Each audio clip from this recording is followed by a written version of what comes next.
Namun kesempatan ini insya-Allah kita juga akan berupaya untuk berbicara mengenai atau mengkaji mengenai satu dimensi atau satu aspek penting dalam kehidupan seorang, apalagi seorang muslim, yang mungkin bagi sebagian orang tidak menganggap itu sebagai satu hal yang penting untuk dikaji atau bahkan dimasukkan dalam kajian-kajian Islam.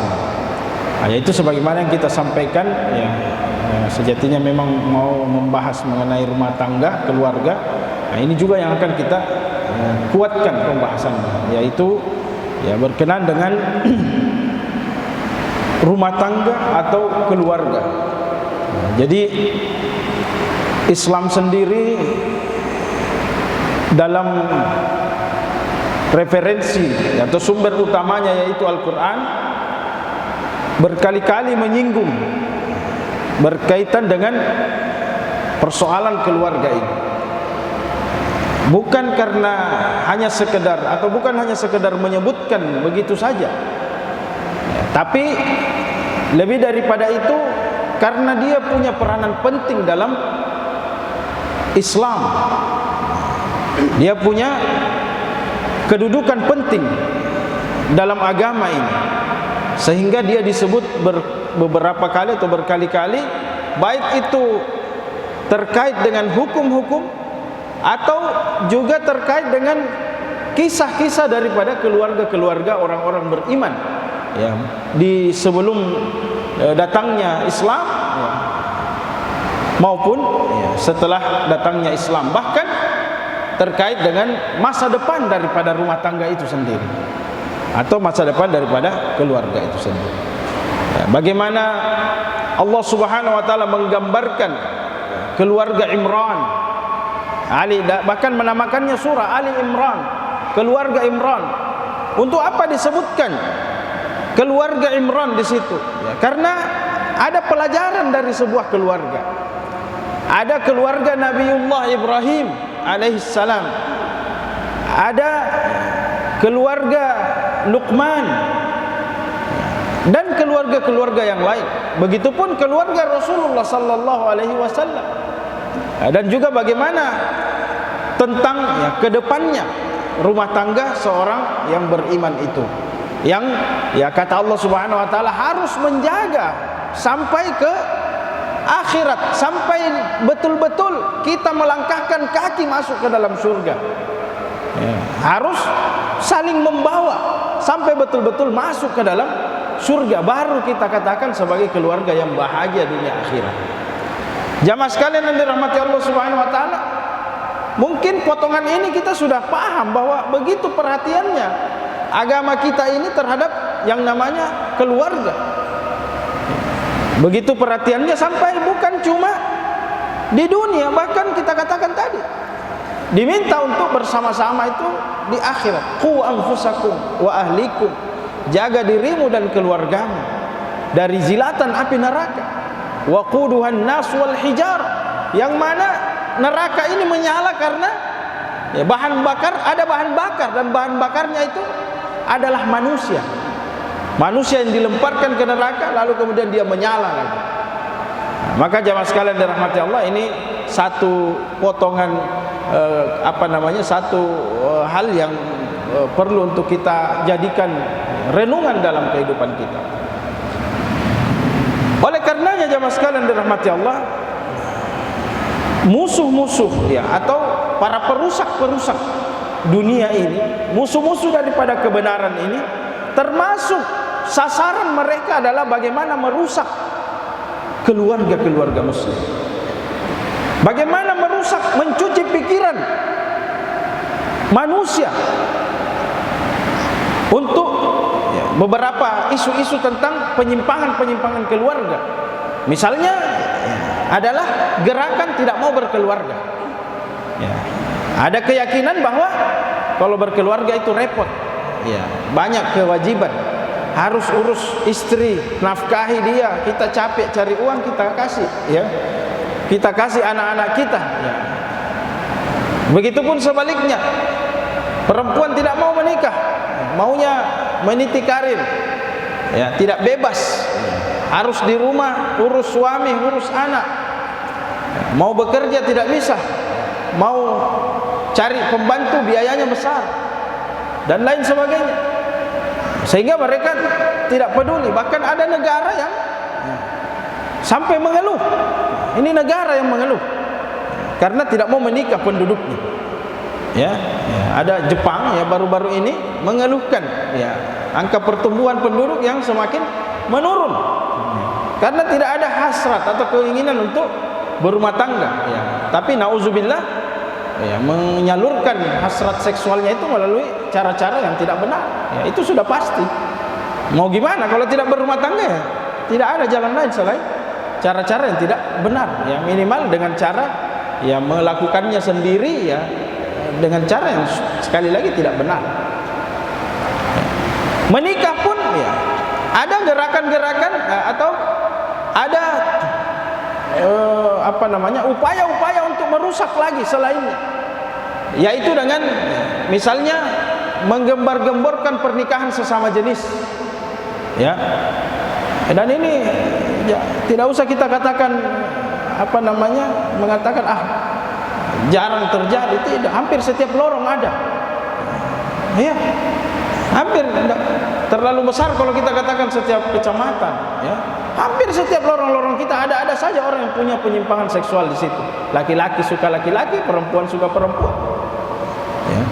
Dan ini adalah isu yang sekali lagi tidak mungkin ya, lahir namanya keluarga kalau terjadi pernikahan seperti ini ya, suka sama sesama jenis ya, meskipun di beberapa negara dilegalkan. Makanya sebagian orang-orang Indonesia yang punya uang ya, mereka keluar dari Indonesia dan memilih untuk tinggal di negara lain yang membolehkan pernikahan sesama jenis. Ini semua adalah bisikan-bisikan atau ini semua adalah isu-isu yang diangkat yang seakan-akan melanggar hak asasi. Padahal Allah Subhanahu wa taala menciptakan, inna khalaqnakum min dzakarin wa untha, laki-laki dan perempuan. Laki-laki dan perempuan untuk bagaimana mereka bisa saling mengenal dan saling berpasangan. Ya. Ini adalah upaya untuk merusak dunia, merusak tatanan. Semua peradaban jamaah sekalian dirahmati Allah, semua baik itu apapun itu yang mau dikekalkan ya, pemikiran ya, kepercayaan agama, kalau dia mau bertahan panjang harus pengikutnya itu berkeluarga. Kalau tidak seperti itu akan punah. Akan punah. Maka pengikutnya itu harus berkeluarga atau ya, jangan sampai terputus ya, atau dia mengajak orang lain berkeluarga. Termasuk dalam hal ini adalah Islam. Termasuk dalam hal ini adalah Islam. Nah, sekali lagi makanya mereka berupaya untuk merusak tatanan kehidupan manusia dengan cara merusak keluarga. Apalagi ada juga lagi gerakan yang namanya child free ya, sekarang ya. Apa itu? Mau menikah tapi tidak mau punya anak. Ya, ini juga sama. Jadi karena ada perasaan ya, mau menikah ya, pasti terjadi hubungan seksual. Kalau terjadi bisa-bisa ya, kita punya anak repot lagi. Ya, ini semua akan merusak ya namanya tatanan kehidupan, dan inilah yang akan diserang. Dan ketika juga ada suami, istri, anak, nah ini kan rumah tangga utama ya. Komposisi utama rumah tangga itu adalah atau keluarga itu adalah anak, ibu dan suami, istri dan anak ya. Ketika pun terjadi itu, usaha-usaha untuk merusak rumah tangga ini tidak berhenti di situ. Mereka merusak lagi di dalamnya ya, merusak prinsip-prinsip kehidupan rumah tangga ya, prinsip-prinsip kehidupan rumah tangga agar rumah tangga itu tidak ada yang beres. Kalau rumah tangga tidak ada yang beres jamaah sekalian dirahmati Allah, maka sulit untuk sebuah peradaban atau negara itu sulit untuk kuat, sulit untuk menjadi sebuah kekuatan. Kita dapati ya, sepanjang sejarah ya, orang-orang yang kuat itu di belakangnya adalah ada keluarga yang mendukung mereka. Ada keluarga yang berupaya berkoordinasi dan saling menguatkan salah satu di antara mereka. Itulah mengapa ayat tadi kita sebut, jagalah dirimu dan keluargamu dari api neraka, sebagai bentuk support satu sama lain, sebagai bentuk dukungan satu sama lain untuk bisa sama-sama berjalan menuju surga Allah Subhanahu wa ta'ala. Karena hal itu yang berpotensi membawa kita, rumah tangga, keluarga yang berpotensi membawa kita ke surga. Meskipun mungkin ada yang sebab datangnya hidayah dari orang lain, tapi sekali lagi perintah Allah Subhanahu wa ta'ala ini bukan berarti perintah yang omong kosong dan kita ingin membantah, mengatakan ya tidak selamanya keluarga yang memberikan atau ya mengajak kepada kebaikan. Jamaah sekalian yang dirahmati Allah Subhanahu wa taala, ya saking sekali lagi perhatian Islam ini begitu konsennya dalam persoalan ini ya, karena tadi ya, adalah tonggaknya ya, di mana dia adalah penopang daripada agama ini. Masyarakat tidak akan terbentuk kecuali dengan terbentuknya yang namanya keluarga. Kemudian jamaah sekalian dirahmati Allah Subhanahu wa taala, ya, tentu ada banyak bagaimana Islam memperhatikan persoalan ini. Yang pertama, Allah Subhanahu wa taala ya menciptakan tadi berpasang-pasangan itu. Ya, di mana Allah Subhanahu wa taala menyebutkan wallahu ja'ala lakum min anfusikum azwaja. Bahwa Allah Subhanahu wa taala menjadikan di kalangan kalian, di kalangan manusia itu saling berpasang-pasangan. Ya. Untuk apa kita diciptakan berpasang-pasangan? Kalau tidak disebut berpasang-pasangan, ya tentu tidak ada maknanya. Tapi karena dikatakan azwajan, ya, dikatakan berpasang-pasangan, maka yang dimaksud adalah kita harus memiliki pasangan. Ya. Dan Allah katakan wa ja'ala lakum min azwajikum banin wa hafidah, ya, wa hafadatan. Ya. Dan dari pasangan itu lahirlah anak-anak dan keturunan, cucu-cucu. Nah, dari sini muncullah yang namanya daulah, negara. Muncul yang namanya peradaban, kehidupan.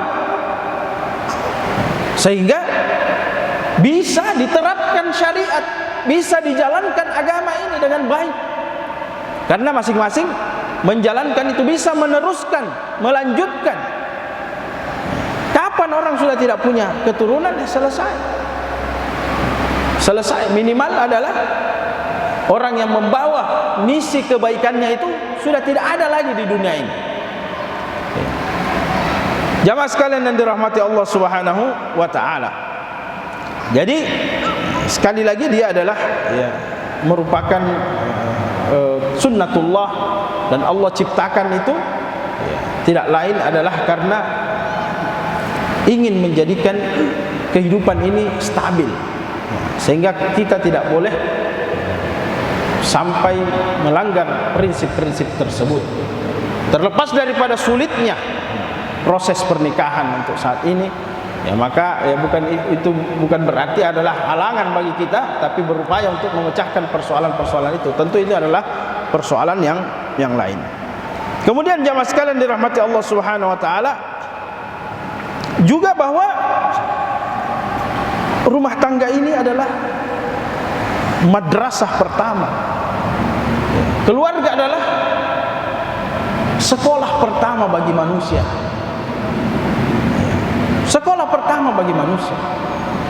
Makanya mohon maaf ya, kalau ada yang kebetulan, tapi ini mungkin beberapa kasus terjadi di mana anak-anak lahir tanpa keluarga. Tapi apa yang mereka upayakan ketika mereka berada pada usia-usia tertentu, usia kanak-kanak, mereka butuh keluarga tersebut. Mereka membutuhkan. Untuk apa? Ya tadi, yaitu madrasah pertama. Sehingga kita ini yang memiliki madrasah tersebut harusnya berupaya bersyukur. kepada Allah Subhanahu wa taala karena kita punya itu. Baik itu kita sebagai anak atau kita sebagai orang tua. Kita sebagai madrasahnya. Maka bersyukurlah. Dan manfaatkan dengan baik apa yang menjadi madrasah tersebut, titipan tersebut. Nah, ini jamaah sekalian dirahmati Allah, bagi sebagian orang tidak merasakan itu sebagai sebuah kenikmatan dan tidak merasakan itu sebagai sebuah pusat pendidikan awal. Siapa yang mengenalkan hal-hal yang mendasar kepada seorang manusia yang baru lahir? Tidak ada. Setahu saya belum ada sekolah yang peserta didiknya adalah anak-anak yang baru usia 5 hari 1 pekan. Wallahu a'lam. Tidak ada. Padahal Rasulullah SAW mengajarkan bahwa mendidik anak itu sejak memilihkan pasangan, memilihkan calon ibu. Sejak itu kita sudah mendidik anak kita, yaitu cara kita memilih calon ibunya. Bagaimana cara kita memilih calon ibu, begitulah pandangan kita tentang keturunan kita nanti.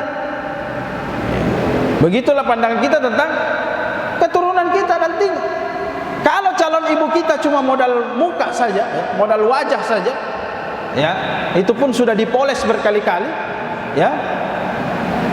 tidak ada harapan nanti anaknya bagaimana. Ini sebagian anak muda kita apalagi cuma lihat di Facebook saja, cuma lihat di media sosial saja. Jangan berharap banyak anak kita akan baik. Kalau cuma konfirmasi semuanya, banyak cara. Rasulullah sendiri sudah memberikan isyarat-isyarat bahkan dengan tegas. Fadfar bizatid din taribat yadah. Pilih wanita atau pasangan yang punya komitmen beragama yang baik. Betul, namanya cantik dan lain sebagainya itu kebutuhan fisik kita, kebutuhan mata kita supaya enak dipandang. Tapi jangan sampai itu membuat kita, jangan sampai lepas ini. Biarlah tidak baik agamanya, nanti saya perbaiki. Belum tentu. Anda sibuk kerja, belum tentu ada waktu untuk memperbaiki. Kecuali mau 24 jam, 7 kali 24 jam di rumah untuk memperbaiki. Tidak gampang memperbaiki manusia. Maka ini menjadi tantangan kita. Nah, jamaah sekalian dirahmati Allah Subhanahu wa taala, jadi dia madrasah. Dan madrasah itu bapak ini sebagai bukan kepala sekolah, dia pemilik yayasan. Kepala sekolahnya mamanya, ibunya. Nah, bagaimana kita mencari kepala sekolah yang tidak tahu mendidik? Yang tidak tahu mendidik. Kenapa kita katakan demikian? Karena dia yang bersama terus dengan anak-anak kita. Dialah yang akan membentuk bagaimana warnanya rumah itu. Maka kita pun berupaya untuk memperbaiki hal tersebut. Jadi dia adalah madrasah pertama bagi seorang manusia. Sekali lagi ini berlaku umum. Meskipun ada yang dilahirkan dalam keadaan yatim, itu lepas daripada sunnatullah atau sesuatu yang umumnya terjadi, adalah mereka lahir dengan lengkap ibu bapaknya. Nah, ini yang umum terjadi dan bersyukur kita kalau itu terjadi. Kita lahir ada ibu, ada bapak, apalagi kalau ibu dan bapak kita itu sudah betul-betul komitmen beragamanya bagus dan punya harta yang cukup untuk membiayai kehidupan kita, makin kita bersyukur kepada Allah Subhanahu wa taala. Atau kita yang memiliki posisi yang seperti itu sebagai orang tua, maka kesempatan ini harus diupayakan untuk dimaksimalkan dengan mendidik anak kita dengan baik. Jangan sampai seperti yang kita katakan, masuknya proses-proses perusakan keluarga tadi yang tidak hanya menyerang keluarga-keluarga awam, tapi juga keluarga-keluarga orang-orang beriman. Makanya mohon maaf ini kalau ada terjadi, tidak jarang juga anak-anak ustadz yang kelakuannya tidak beres karena tadi bahwa ini bukan jaminan Kenapa? Karena tadi tidak selamanya. Jangankan anak ustaz, anak nabi saja, ya, ada yang keluar dari agamanya. Ya, ada anak Nabi Nuh. Ya, jadi yang di sini bukan menyinggung anak-anak siapa, tidak, tapi ini terjadi. Anak-anak Nabi pun, ya, terjadi hal yang sama. Istri Nabi, ya, ini terjadi hal yang sama. Ada penyimpangan-penyimpangan di dalam rumah tangga mereka. Sehingga ya dari sini kita harus sadari pentingnya menguatkan itu. Tidak boleh mengatakan ya kita ini berprinsip yang penting ya lahir dan selamat dan lain sebagainya. Tidak. Nah, bagi yang lahir dalam keadaan kedua orang tuanya tidak baik, maka tentu saja berupaya untuk bagaimana caranya mandiri dalam mendidik diri. Ya. Apalagi orang tuanya yang cuek dan lain sebagainya. Dan kita sebagai orang tua, apalagi yang duduk di sini, harusnya menjadi pelajaran bagi kita untuk tidak cuek dan menjadikan anak-anak kita sebagai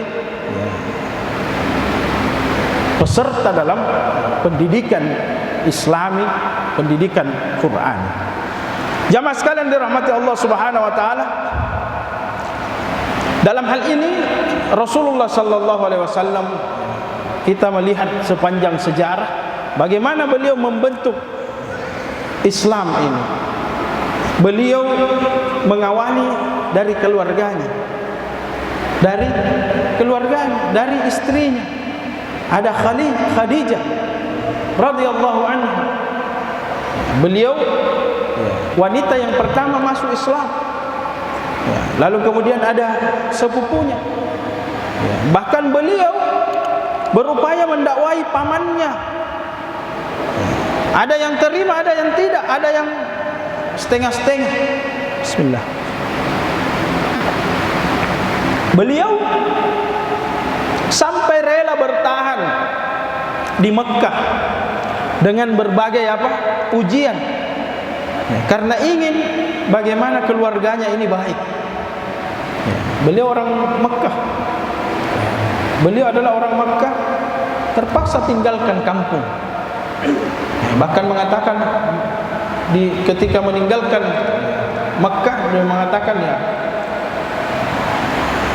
dia adalah kota, ya, Mekah adalah kota yang paling saya cintai. Tapi karena penduduknya membuat saya tidak bisa berlama-lama.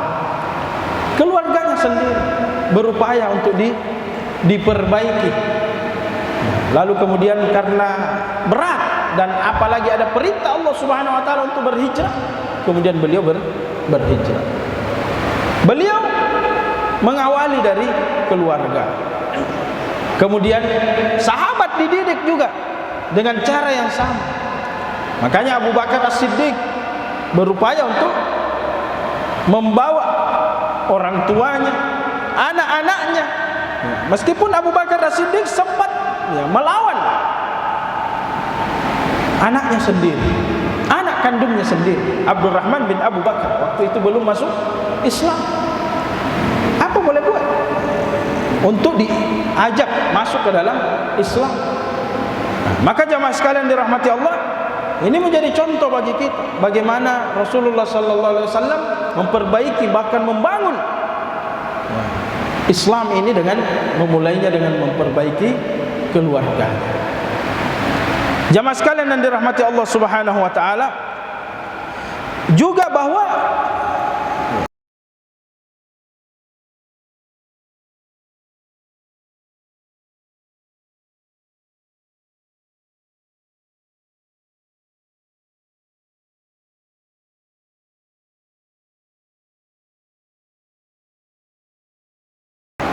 keluarga ini menjadi wasilah perbaikan, menjadi sarana untuk saling memperbaiki. Sedekat-dekatnya kita bersahabat dengan orang, jamaah sekalian dirahmati Allah, ya, kita tidak tidur sama dia, ya, mungkin iya, tapi nanti ya pergi berkemah, naik gunung, ya, atau seminar-seminar di perjalanan dinas, ya, mungkin di situ saja momen-momennya. Tapi siapa yang sering kita temani tidur atau temani satu rumah?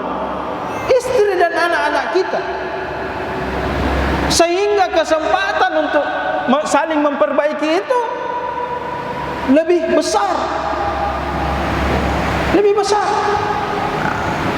Dan kalau dia tidak baik, di mana lagi kita mencari kebaikan? Apalagi kita sebagai kepala keluarga ini, kalau di dalam rumah tidak baik, di mana lagi kita akan mencari kebaikan untuk orang yang ada dalam rumah kita? Kita akan mencari keluar, tapi nanti kita akan masuk ke kandang lagi, ya. Kata orang ya, kemanapun ayam itu pergi ya, akan kembali ke kandangnya, ya. Itu ayam, saya tidak tahu kalau ada yang salah alamat, ya. Ya, kemanapun, kalau sore mereka sudah gelap pasti pulang, ya. Meskipun ada kasus di mana ayam tersesat, ya, tapi tidak masuk ke kandang orang lain, ya. Ini hati-hati bapak-bapak, jangan sampai salah masuk kandang, ya. Iya. Ayam itu hewan saja tahu di mana mereka pasti akan kembali ke rumah, pasti akan kembali ke rumahnya, ya. Dan kalau di rumah tidak baik, makanya kita dapati anak-anak kita, mohon maaf ini kalau ada kasus yang sama, anak-anak kenapa sampai tidak bisa diatur, nakal dan lain sebagainya? Karena tidak mendapatkan kenyamanan di rumah, carilah kenyamanan di luar rumah. Dari beberapa ayat, jamaah sekalian dirahmati Allah, ya, begitu banyak penekanan Allah Subhanahu wa taala untuk memberikan ketenangan dan saling memperbaiki. Jadi bukan berarti ketenangan itu kita kita ikuti semua apa maunya supaya mau di rumah. Saya belikan kamu apa semua yang kamu butuhkan. Ya sama saja itu. Ya, tapi bagaimana menenangkannya, ya, dengan ketenangan hidayah, ya, kalau bahasa kita, ya. Di mana Allah Subhanahu wa taala menyebutkan, ya, di antara kekuasaan Allah Subhanahu wa taala itu adalah menjadikan kita berpasang-pasangan, litaskunu ilaiha, supaya kamu bisa tenang tinggal di situ. Ya, wa ja'ala bainakum mawaddatan wa rahmah, dan di dalam rumah itu ada mawaddah, ada rasa cinta. Bukan cuma bapak dan ibu saja yang saling mencintai, meskipun kadang-kadang juga mulai luntur di 5 tahun pertama, ya. Saling mencintai tidak, tapi anak-anak juga mencintai bapaknya, mencintai mamanya. Begitupun sebaliknya, mamanya, ibunya mencintai anaknya, bapaknya mencintai anaknya. Yang jadi masalah bagaimana kalau mawaddah warahmah ini sudah tidak ada, ya, sakinah mawaddah warahmah ini sudah tidak ada di dalam rumah. Suami membentak mengata-ngatai istrinya, istri membantah, membangkang, ya, bahkan tidak jarang sampai kekerasan dalam rumah tangga. Istrinya lari, ya, pergi entah kemana, mau pulang jam berapa saja. Anak-anak bagaimana mau betah? Datang diomelin terus, tidak menjadi ketenangan. Dinasehati. Biasanya ada yang mengeluh kepada kami, mengatakan, saya sudah nasihati. Ya, nasihati atau dibentak, beda itu, ya. Apalagi diikutkan dengan julukan-julukan tidak baik. Sudah tidak, harus ada mawaddah warahmah, penekanan dari Allah Subhanahu wa taala, ya, untuk menjadikan rumah tangga itu adalah rumah tangga yang kokoh. Ada amar ma'ruf nahi munkar, wa'mur ahlaka bis shalah. Perintahkan keluargamu untuk sholat. Jangan dipaksa bangun hanya ketika dia mau pergi sekolah saja. Seakan-akan kalau absen di sekolah itu bahaya, ya, masuk neraka. Sholat Pak, sholat, ya. Bangunkan anak kita sholat, bangunkan suami sholat. Kalau marah-marah, ya, selesai kewajiban kita, ya. Kalau tidak dibangunkan karena takut dimarahi, wah itu salah, ya. Ya, biarkan dia marah-marah satu kali, yang penting di hadapan Allah kita sudah sampaikan, ya, ya Allah saya sudah bangunkan, tapi marah-marah, nanti dia akan ditimpakan kepada dia kesalahan. Begitupun sebaliknya, suami jangan takut bangunkan istri, ya. Meskipun dia katakan, saya capek ini seharian, ya sholat saja 2 rakaat, sholat subuh selesai, tidur lagi tidak apa-apa, ya. Jangan nanti lapar dibangunkan istrinya. Justru Rasulullah sallallahu alaihi wasallam ketika beliau lapar pulang ke rumah, ditanya ada makanan, dia bilang, istrinya bilang tidak ada, dia bilang kalau begitu saya puasa. Kalau begitu yang begini bisa ditolerir. Persoalan sholat, istri tidak menutup aurat, ini harus tegas. Jangan tegas bukan pada tempatnya, ya. Maka rumah tangga yang seharusnya kita ciptakan adalah rumah tangga yang diridhai oleh Allah Subhanahu wa taala dengan cara seperti itu. Wastabir 'alaiha, bersabarlah dalam mendidik rumah tanggamu.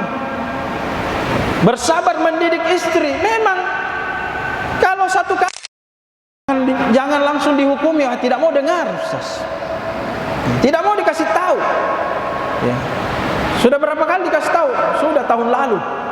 Ya. Namanya bersabar itu artinya sesuatu yang berulang-ulang kita mau hadapi terus. Kalau bersabar pada satu hal tahun, ya bukan kesabaran itu, ya. Tidak perlu kesabaran kalau yang seperti itu. Kita terus mengajak dengan baik. Kemudian juga ayat yang sering kita sebutkan, yaitu menjaga mereka. Nah, ini upaya-upaya untuk bagaimana di dalam rumah tangga itu ada, kalau bukan keluarga kita, ya bahkan Rasulullah sallallahu alaihi wasallam katakan, kalau kamu melihat, ya, kalau kamu keluar rumah dan melihat sesuatu yang haram di luar rumah, maka pulanglah. Karena apa yang kamu inginkan dari wanita itu ada di rumahmu, ya, ada di rumahmu. Kecuali kalau, ya, faktor usia, ya. Ya, kalau ada yang ada di rumah mungkin, ya, bisa diperbaharui, ya. Tentu dengan silahkan pikirkan caranya, ya. Silahkan dipikir caranya. Tapi intinya salah satu fungsi adalah mencegah kita dari kemungkaran, ya, mencegah kita dari kemungkaran. Makanya Rasulullah katakan, ya, kalau kamu melihat sesuatu di luar rumah, ya, silakan pulang di rumah. Ya. Makanya orang itu Allah katakan fankihul ayama minkum, nikahkan orang yang bersendirian di antara kalian. Ya, karena kalau dia lihat sesuatu di luar, apa yang dia mau cari di dalam rumah? Biar dia pulang ke rumah cari di bawah ranjang tidak dapat juga, di dalam kulkas tidak dapat juga, ya. Di dalam sumur tidak ada. Jadi menikah dulu baru. Nah, itu maksudnya menunjukkan bahwa Allah Subhanahu wa taala meminta kita mengakomodir, ya, syahwat kita. Bahwa manusia ini punya syahwat, harus fankihul ayama minkum, nikahkan orang yang bersendirian di antara kalian. Nah, ini salah satu bentuk bagaimana keluarga bisa menjaga, ya, menjaga diri kita, ya, menjaga diri kita. Nah, jamaah sekalian dirahmati Allah, juga banyak upaya-upaya untuk menjaga hal ini. Bahkan Nabiullah Ibrahim alaihissalam itu berdoa kepada Allah Subhanahu wa taala agar supaya keluarganya dijaga. Ketika beliau, ij'al hadza baladan amina wa janubni wa baniya an na'budal asnam, ya. Ketika beliau mengatakan bahwa, ya Allah, jadikan negeri ini, Allahumma ja'al hadza baladan amina, jadikan negeri ini negeri yang aman, tentram, damai.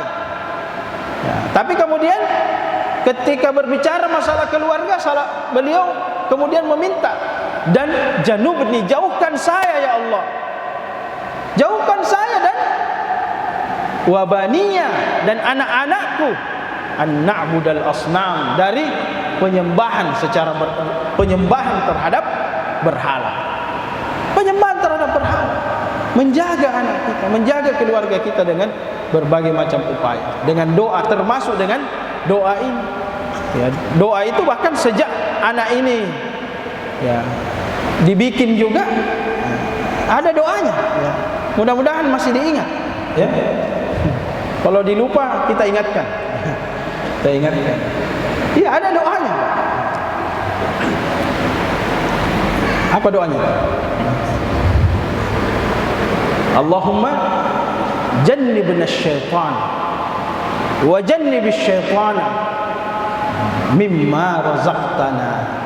Ya. Hafal ini ya, khususnya yang punya pasangan ya. Yang belum bisa dulu, enggak usah dihafal nanti. Ya, hafal ini. Jangan sepelekan. Karena ini mengandung makna yang luar biasa. Meskipun kita katakan, wah masa biar begitu berdoa juga ya. Iya. Kata Rasulullah SAW mengajarkan doa ini, Allahumma jannibna syaitan. Ya Allah, jauhkan kami. Ya. Jadi ini bisa dibaca suami dan istri. Sebaiknya dibaca dua-duanya. Jauhkan kami dari syaitan. Ya, jauhkan proses ya, ibadah ini ya dari syaitan. Wa jannibish syaitana mimma razaqtana. Ya, ini saking pedulinya kita Rasulullah terhadap keluarga ini, diajarkan kita doa ini. Dan jauhkanlah syaitan dari apa-apa yang kamu rezekikan kepada kami dari hasil hubungan ini. Ya. Dari hasil hubungan ini diminta untuk menjauhkan diri pada Allah Subhanahu wa taala dari ya kalau misalnya pas yang lahir ya apa namanya ada rezeki berupa anak ya, ketika itu Allah akan berikan anak yang jauh dari sifat-sifat syaitan ya. Jadi sekali lagi mohon maaf ya, mohon maaf sekali kalau ada anak-anak kita yang punya sifat-sifat seperti itu, bisa kita introspeksi diri. Mungkin saya terpeleset itu waktu ya, sehingga lupa baca doa ya. Jadi pelajaran ini, jangan karena mau sekali lupa baca doa. Sebentar doanya ya, tidak sampai 1 menit ya, cuma beberapa detik. Allahumma jannibna syaitan wa jannibish syaitana mimma razaqtana. Sudah, silakan ya, lanjutkan prosesnya. Sebentar. Makanya seorang ulama mengatakan bahwa rahasia daripada generasi sahabat itu menjadi generasi anak-anaknya para sahabat itu menjadi anak-anak yang melanjutkan perjuangan para sahabat, yaitu para tabi'in. Ya. Yaitu para tabi'in, karena mereka tidak lupa mengamalkan sunnah Nabi sallallahu alaihi wasallam, yaitu berdoa ketika berhubungan badan. Ya. Bahkan bukan cuma berhubungan badan, ketika kita menikah pun sunnahnya ketika menikah ya. Nah, ini kalau lupa dilakukan sudah habis waktu ya. Kita menutup dengan ini kalau gitu. Kalau lupa dilakukan ya bukan berarti menikah lagi ya. Maksudnya baca lagi ya. Bisa dibacakan kepada istri kalau pulang. Yaitu ketika menikah, selesai akad nikah bertemu dengan istri ya, ada doa diajarkan oleh Rasulullah sallallahu alaihi wasallam. Kata Rasulullah, doakan ya, pegang kepalanya ya, kemudian tiup membaca doa ya. Allahumma inni as'aluka khairaha wa khaira ma jubilat 'alaiha wa a'udzubika min syarriha wa syarri ma jubilat 'alaiha. Ya Allah, saya meminta kepadamu ya, baiknya, solehahnya istriku ini ya, dan apa-apa, dan meminta kepadamu segala sesuatu yang bisa menarik kebaikan ya, kepadanya. Dan ya Allah, jauhkan aku dari keburukannya istriku ini, dan apa-apa yang bisa mendatangkan keburukan kepadanya. Lalu meniupkan di ubun-ubunnya. Kalau kita malu-malu dalam keadaan terbangun, nanti tidur, tunggu saja dia tidur ya. Begitupun sebaliknya ya, istri bisa membacakan itu insyaallah. Kalau tidak bisa satu kali, mungkin ada yang parah ya, bisa berkali-kali. Jadi dijamin ya, insyaallah bisa menghindarkan kita dari keburukan pasangan kita insyaallah. Ya karena masih banyak sebenarnya poin-poinnya. Insyaallah di episode selanjutnya kalau ada waktu lagi kita ya mengkaji mengenai ya bagaimana Islam mengatur ya keluarga. Saya kira jamaah sekalian dirahmati Allah, ini yang bisa kami sampaikan bagi pada kesempatan malam hari ini. Dan sekali lagi kami mewakili Syekh Musyabbab bin Fahd Al-Asimi yang memohon maaf karena tidak bisa hadir di kesempatan ini. Mudah-mudahan ada kesempatan yang lain untuk bisa hadirkan beliau lagi. Kami memohon ampun kepada Allah atas penyampaian-penyampaian yang kurang berkesan, kurang baik atau yang salah, keliru dalam penyampaian kami. Ya, kami mohon maaf kepada Allah dan juga kepada seluruh jamaah sekalian dirahmati Allah yang ada di tempat ini. Dan dengan doa kafaratul majelis kami menutup ya majelis. Subhanakallahumma wa bihamdika nasyhadu an la ilaha illa anta nastaghfiruka wa natubu ilaika. Wassalamualaikum warahmatullahi wabarakatuh.